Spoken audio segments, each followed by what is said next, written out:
Hey folks, David Stewart here at ddspress.com, and it's the 29th of July, 2020.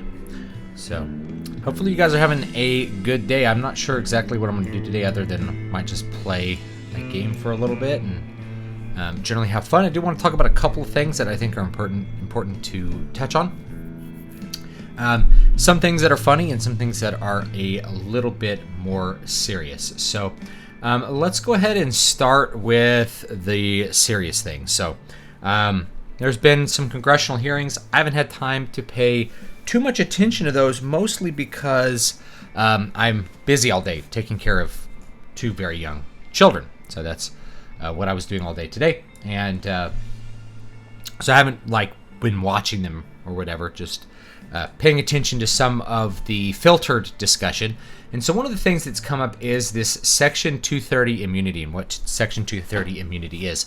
So I want to address that and explain that to those of you who are not in the content production business or, of course, are not going to be attorneys in the publication business dealing with libel lawsuits or defamation lawsuits. So the Section 230 protection is a legal technicality that certain social media sites, really all social media sites, enjoy, that basically designates them as having a role that is not a publisher. This is important because let's say journalists at the New York Times defame you. Well, who do you sue? Do you sue the journalists or do you sue the New York Times? Well, because the journalist is working in the capacity as a New York Times journalist, and because the New York Times is selecting what gets printed, if it's hiring freelance writers, for instance, who are not on the payroll, all of the writers are basically acting vicariously, or there's what's called vicarious liability, which basically means that they're operating within their normal work as part of the organization known as the New York Times. So you sue the New York Times. You don't actually sue the individual journalists, though they are named in the lawsuit because they're the people who actually do it. So what the Section 230 immunity does is it would remove the ability of Google to say, we're not a publisher. That is, we haven't selected what content is going to be on our platform.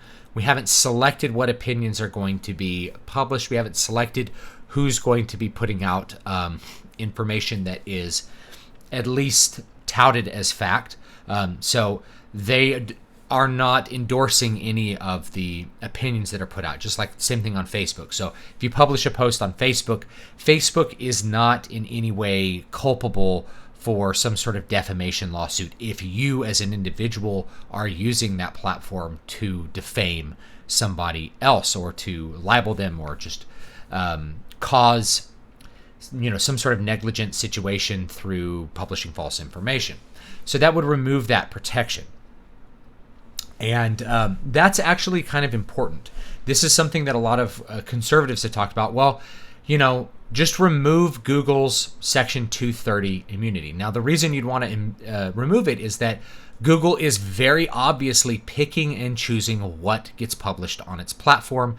It is selectively removing individuals and videos that are saying or doing things that run counter to their personal editorial opinion. So if they're acting as an editor, if they're editorializing the content, then that means that they are aware of what content is being published on the platform, and they also are exercising judgment as to whether something ought to or ought not to be on the platform and represents the opinion of Google Inc. or YouTube Inc. as a subsidiary of Alphabet. So if you remove that, what that basically means is that, let's say somebody puts out a defamatory video naming you. You could sue Google as a party of that defamation. And this would basically be devastating for YouTube, and it would be devastating for Facebook to have legal culpability for what is published on its platform. This is because there's defamation published through YouTube, through Twitter. Every day there's huge amounts of defamation. Defamation is publishing information to a third party that is untruthful. And that's a lie, right? So in the publishing world, the newspaper world, to be libel. Not liable, but libel, L-I-B-E-L, which is you're publishing false information. and you can be sued for that because it can cause damages. So if you get sued for damages there in your Google, all of a sudden this is a huge multiplicative effect and can wipe out your company just in legal costs of trying to just get motions dismissed, just trying to get just filing motions to dismiss in all these various lawsuits, naming you as a party to the defamation. Just going through that could bankrupt a company. Now, you don't realize just how extreme legal costs can be, and they do add up. A little side note here with Patreon. Patreon is ongoing dealing with arbitration, and they've tried to file lawsuits to avoid arbitration and having to pay arbitration costs under California law. This was a legal tactic used by people who were fans of Owen Benjamin and who had subscribed to him on YouTube and were part of like the money transaction. Then they could go to an arbitration for what's called tortious interference, which is interfering with a contract between a third party interfering in a contract between two other unrelated parties. Now that those lawsuits and the arbitration could kick them out, but the fact is that Patreon would actually be responsible for bearing the cost of that arbitration, and there's enough people involved in that basically Patreon would be destroyed by the legal cost of having to arbitrate because of their decision to ban certain people. Same thing with YouTube. So it's a thing like that. So I just mentioned that as an aside. That's ongoing. We won't know all the decisions that are going on with that probably for another couple of weeks. But they have the potential to be really big. I mentioned this months and months ago, maybe even a year ago. I'm like, this is a tactic, is that because they're responsible for paying the arbitration costs. If everybody just takes them to arbitration, the legal costs will get so out of control, even if the individuals involved don't really have a case against Google or something, that it poses a very serious problem for the company because just of the multiplicative effect of how those things work. So anyway, the Section 230 thing is a big deal. What would be the shakeout if Congress were able to legislatively revoke Section 230 immunity? Basically saying if you're a video content publisher, we'll just use YouTube as the example because we're on YouTube, then you are acting as a publisher and you're editorializing, so you're automatically a publisher. Well, it would probably kill YouTube. And it would kill YouTube for that reason I mentioned. It's just too big. It would be almost impossible to editorialize YouTube. Now, the thing is once you revoke that immunity, Google or YouTube not only has the option to remove content according to their editorial standards, they have the obligation to remove content according to their editorial standards. Because if they don't remove the content, then that is a tacit approval of that content. Now, they've already been doing this. They've already been exercising an option to remove content. The question is whether they actually had that option to begin with. And if they are exercising that option, then what goes along with that option is the obligation to publish information that, as far as you know, it is truthful and to make reasonable corrections just like any newspaper would after the fact if there was something got out. So this would kill most independent content creators, or they would be unable, most people, they would have to shut down hundreds, thousands of YouTube channels, including maybe this one. You might have to go through a vetting process. It might have to be like more an application to gain access to YouTube to be able to put out content. And then anytime that you put up a video, there's going to have to be some employee that has to look at it and decide if it's approved speech for the YouTube platform. And if it's not, then they kick you out, or they don't publish the video. Right, so they have to do all that kind of stuff.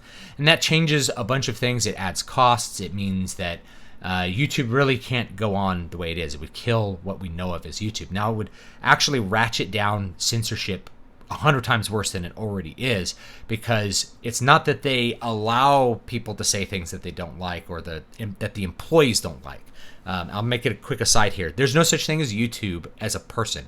So when we ask the question, who, YouTube can't be an answer because YouTube is not a who. YouTube is a company, but rather the employees of YouTube, the employees of these large tech giants are the ones making the decisions about what things are editorially acceptable and which things are not acceptable.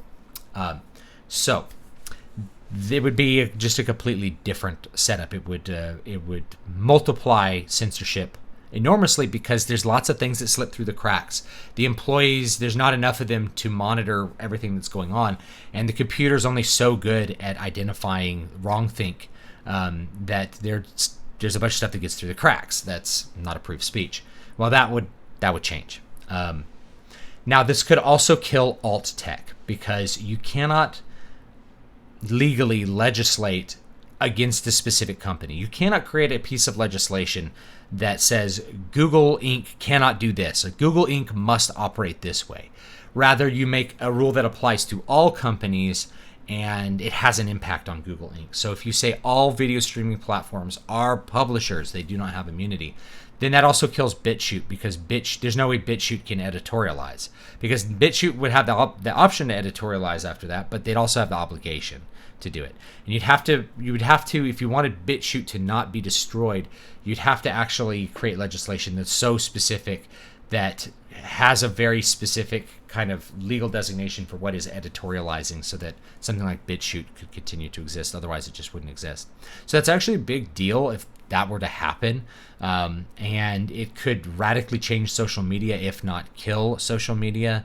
And there'd be a bunch of other legal questions that would, I guess, flow from that. So it'd be very interesting if Congress actually decided to go that route. And what it would do is, like, they're already editorializing.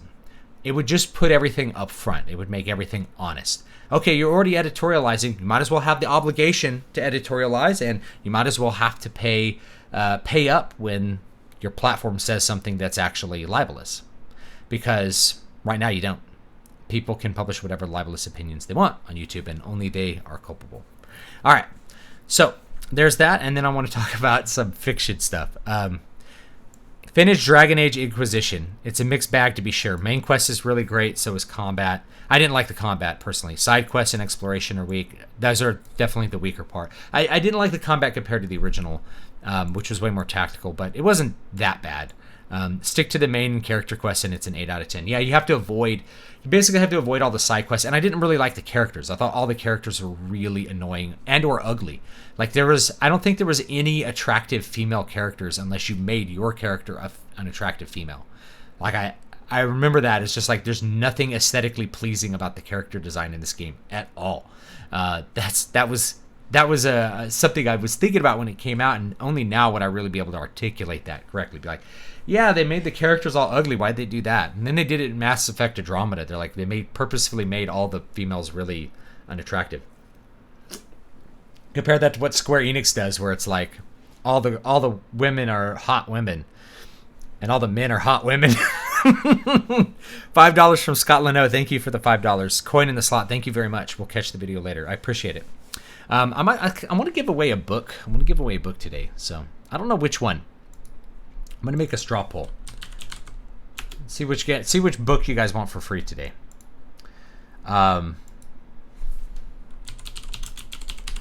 What can I give away? We'll do. What are we gonna do? We did Muramasa Blood Drinker last week. We'll do that one. Maybe we'll do that one again. And we can do. We'll do Eyes in the Walls. And oops.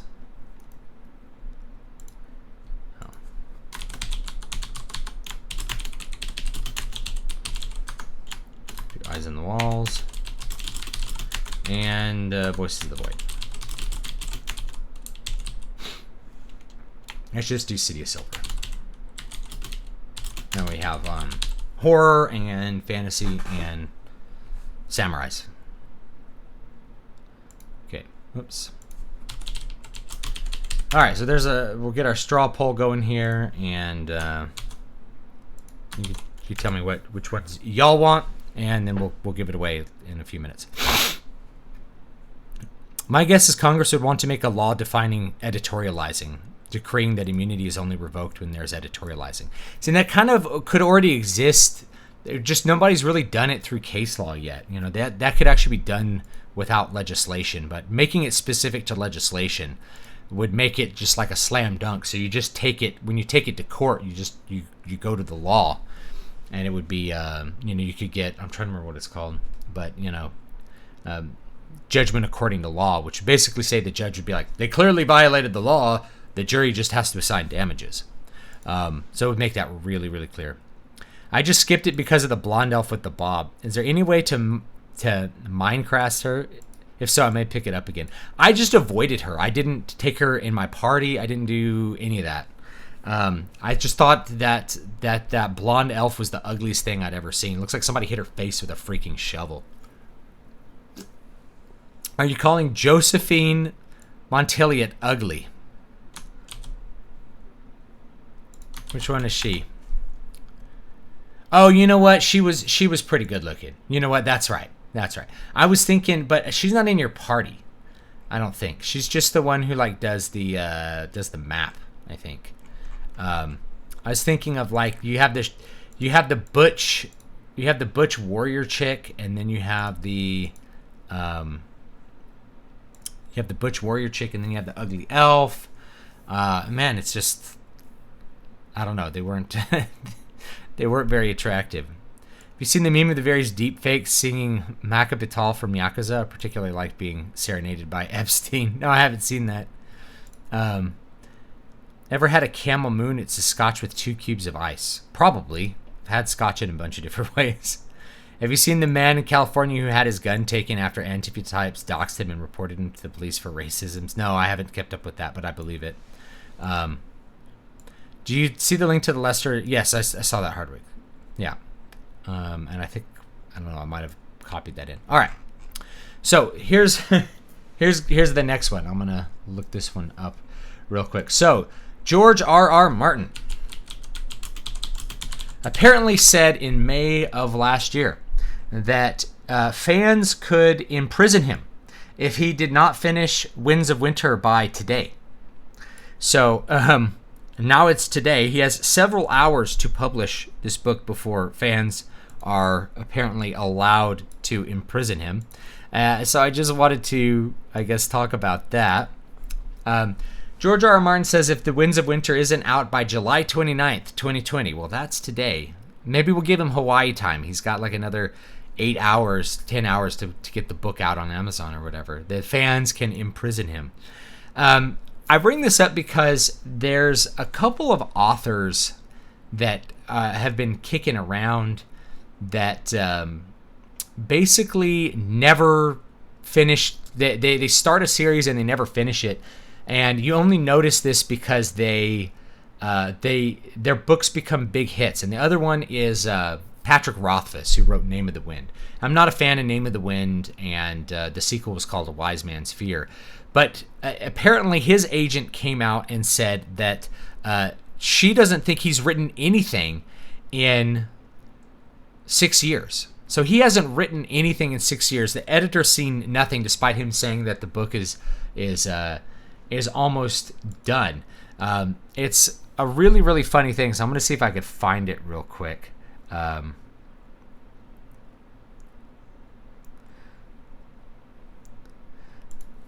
I looked at it earlier.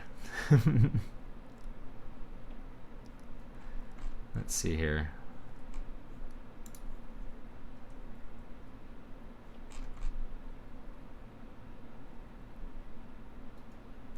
I can't find it, but I'll see if I can Google it. It's in Newsweek.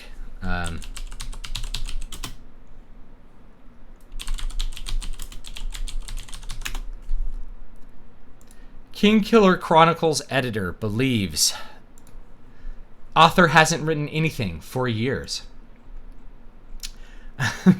So the editor of the Kingkiller Chronicles says she thinks author Patrick Rothfuss hasn't written anything for 6 years. Betsy Wolfheim, Rothfuss's editor and president of publisher Daw Books, posted multiple messages on Facebook indicating her dissatisfaction with the fantasy author's progress on the highly anticipated Book 3 of the Kingkiller Chronicle trilogy, currently titled The Doors of Stone, saying in one reply to a Facebook friend, "I've had enough.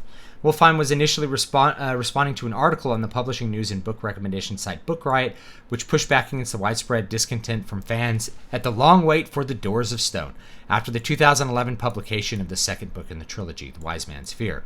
While that article didn't mention Wolfheim by name, the editor objected to several points raised in it, including a portion that speculated Kingkiller Chronicle delays might be due to a lengthy editorial process. I've never seen a word of Book 3. Wolfheim. Keep saying Wolfheim. Wolfheim sounds way cooler than Wolheim, doesn't it? She should change her name to Wolfheim. The home of the wolves. Wolfheim wrote in an initial post, which was first highlighted, while Wolfheim partially agreed with the central argument in the article that readers shouldn't feel entitled to dictate how Rothfuss spends his time. She also asked, but what about the publishers who paid them? So he's already gotten a large and probably a really large advance for writing this book. So what that means is that you give the author an advance, which means you give them a big chunk of money that will come out of their royalties later. So if you give them a $50,000 advance, it means here's $50,000, write your book. The first $50,000 of royalties or some portion of royalties over time will go to the publisher to recoup that $50,000 advance. You're paying royalties in advance. So if you pay the royalties in advance and the book never comes out, you're kind of screwed. You're not getting any royalties as a publisher. You have nothing to recoup that cost. It's just gone. You just threw that. It's like chaff in the wind. So when authors don't produce, it basically F's their publishers, Wolfheim wrote. That publishers rely on their strongest sellers to keep financially afloat. This is also true, and this is something that's there, is that most books will break even or even fail to recoup their costs, which is why most authors in traditional publishing are like one and done. They publish a book and then it's not successful and they get blamed for the lack of success, and then they never get to publish another book again, which is very sad because they spend years getting the book out. So that's a really common thing. Oh yeah, so let's look at these covers. I did a cover tutorial using a free program actually on how to make this cover using just really cheap image assets a couple years ago. So this is a really easy cover you guys can make, and so is Wise Man's Fear. This one's also really easy to make. You basically just use, I could design this for you guys right now if you want. So if you want me to do a live cover design of Wise Man's Fear, just duplicate it. It's really easy. You just need like a small tower asset, some clouds, which you can get, and a medieval street. And there's tons of pictures of medieval streets. You just put those together. I could make this cover for less than $50. I mean, like, I would charge less than $50 to make this cover. And then you just grade it to this kind of yellowish green. And this is just graded blue. It's really easy stuff. This is super easy. So anyway, there's that. You get these big name authors. Like, you may think that J.K. Rowling's fans are annoying, but she has fans because she published books. She actually came out with books and she finished her series. And not only did she come out with the books, but they didn't wait. They didn't have 10 years of wait before the books came out. You know, she published the books in a timely fashion, and then the series was complete, and she made $1 billion basically from it. So it's like, you look at George R.R. Martin. It's like George R.R. Martin could make $20 million by finishing this freaking book. Easy, right? So why is he not doing it? Like, if you were told, hey, all you have to do is finish up this series and you get 20 mil. It seems like a pretty good incentive, you know? And I bet you Patrick Rothfuss could make a pretty penny too. But he's nowhere near in the league of George R.R. Martin as far as popularity. It gets fractal at a certain point where it's like, you know, Patrick Rothfuss is like 1% of what George R.R. Martin sells, and George R.R. Martin is like 1% of what J.K. Rowling sells. That's what you're looking at. And the DAW is like, we really need to publish Kingkiller Chronicles because this is how we make our money, is with this 1% of 1%. You know, that's how tight some of the margins in the publishing business, how tight the margins are in the publishing business. Do you also do ambient music for hire? What do you charge for that? I've never done music for hire, really. I do my own thing. Yeah, Wolfheim is an awesome last name. You know, I hope she didn't pay him up front. She did. That's the problem, Arc 5. She paid him up front. She probably paid him $100,000 up front. He took that $100,000 and put it in his pocket, and there it shall remain. Now, there's probably an out that he might have to pay back some of the royalties if he doesn't produce a manuscript in like 5 years or something, but I don't know. Yeah, Matt, I've never done ambient music for hire. Like, no one's ever, actually, it's not true. I've had people approach me to do soundtracks for like animations, like short films and stuff. I've never had the time to do it though. Like, people have queried this when it's like, I have a baby being born maybe tomorrow. I can't do that. You know, I'm busy. I'm too busy.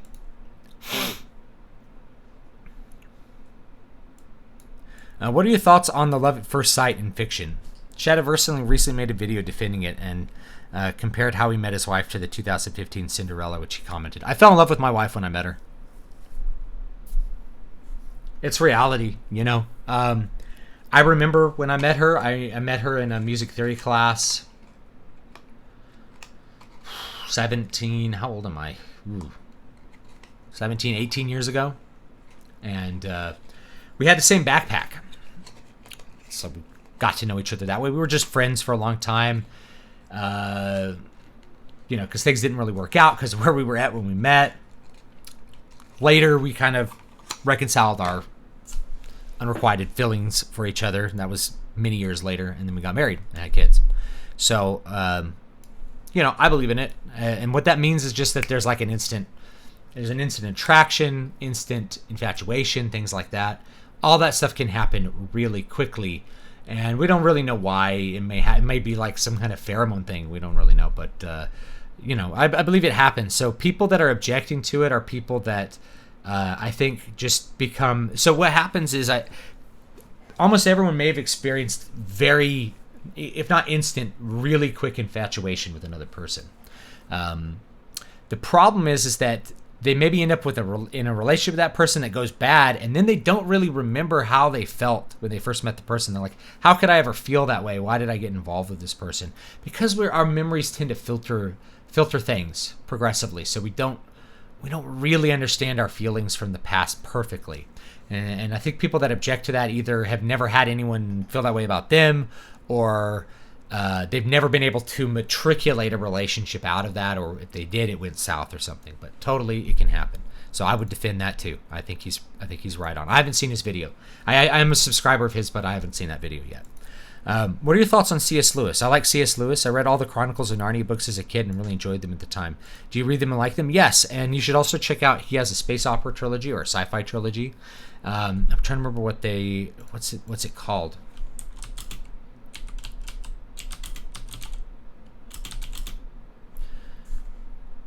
It's just called the Space Trilogy, I guess. Yeah, it's just called the Space Trilogy. What's the first one called? I read him a long time ago, and I really liked him. Out of the Silent Planet is the first one.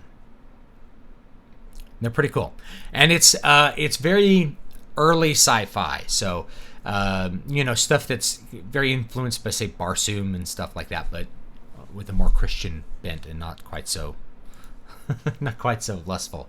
Yeah. So if you like early pulp stuff, it's definitely kind of continuing that, but a little bit more serious.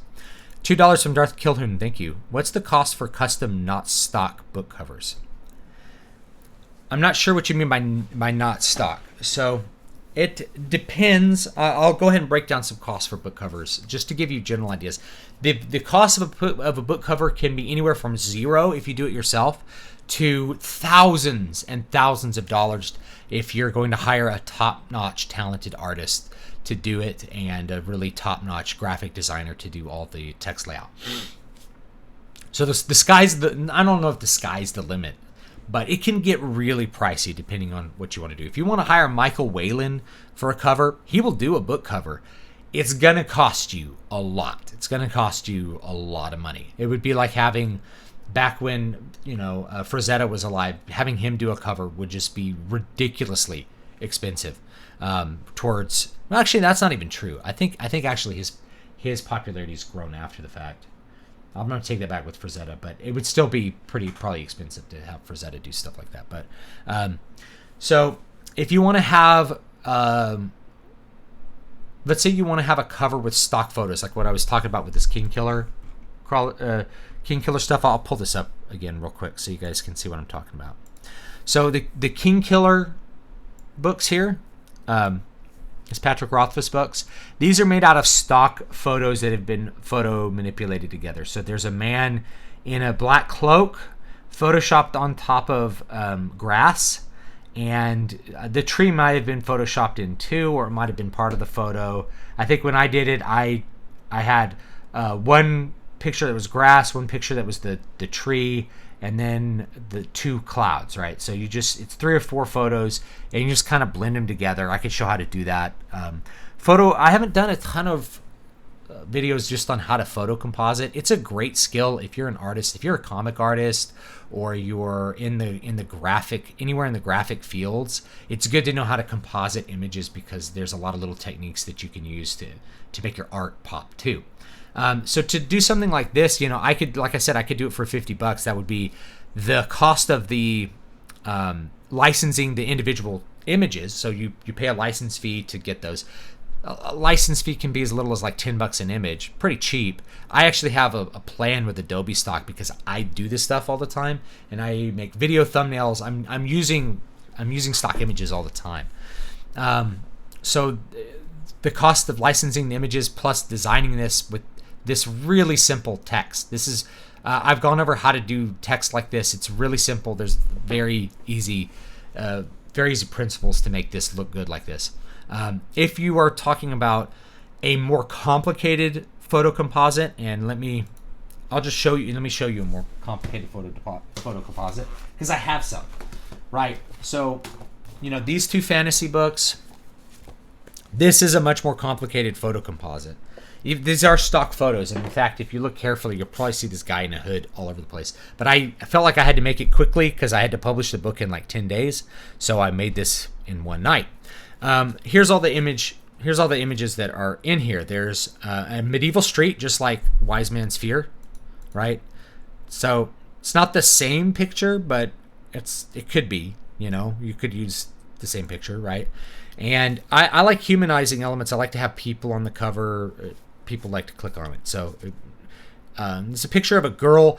I didn't like the girl's face, so there's a different model. I grabbed a different model, and I pasted this model, prettier models. I thought she had prettier mouth. That's what I wanted.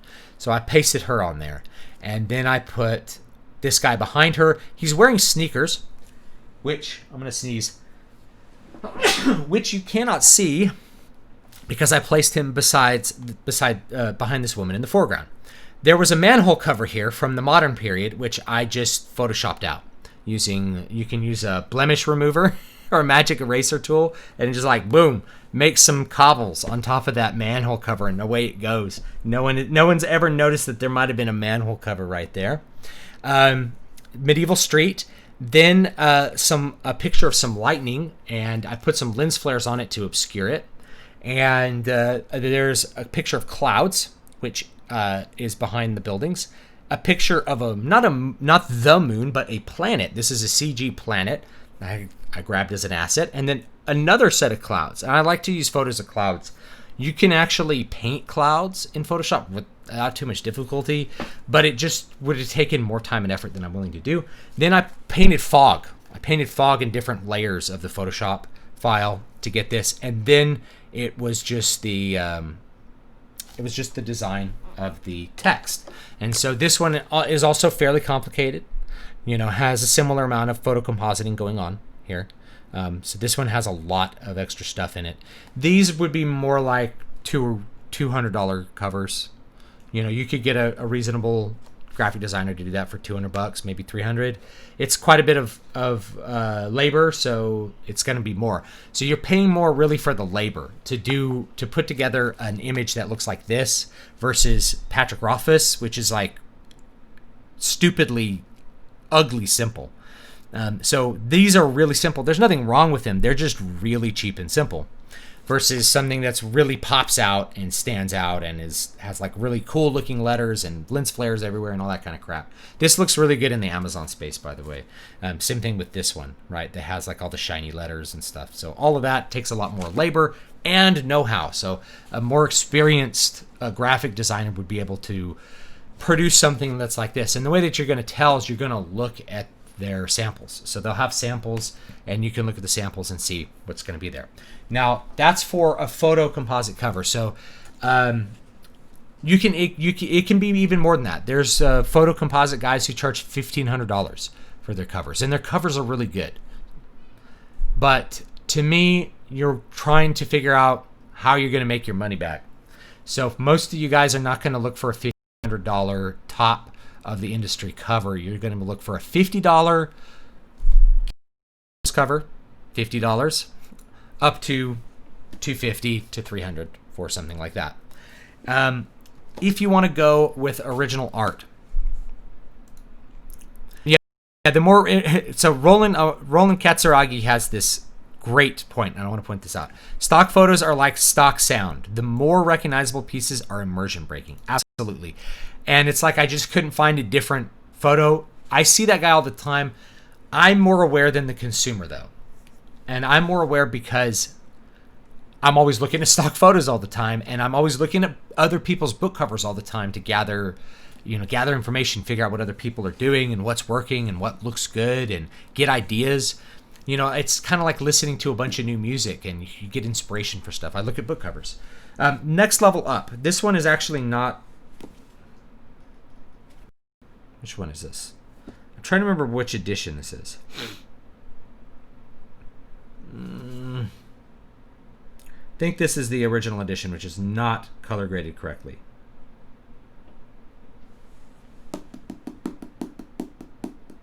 I'll show it anyway. So the next level up from that would be working with original art. And if you're working with original art, so like this is technically a piece of original art, and I'll talk about a little bit of different options for this. This is a painting, right? This is not stock photos, it's a painting. So if you're going to use a painting or an illustration,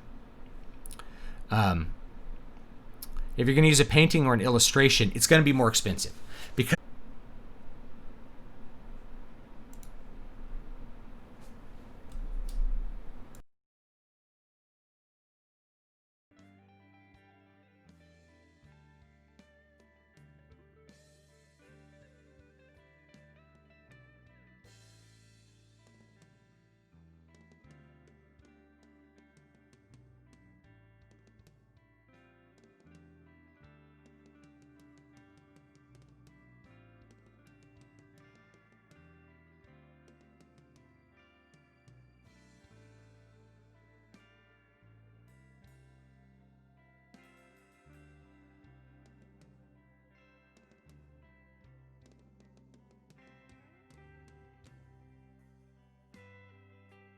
all right, we'll see if this is coming back here.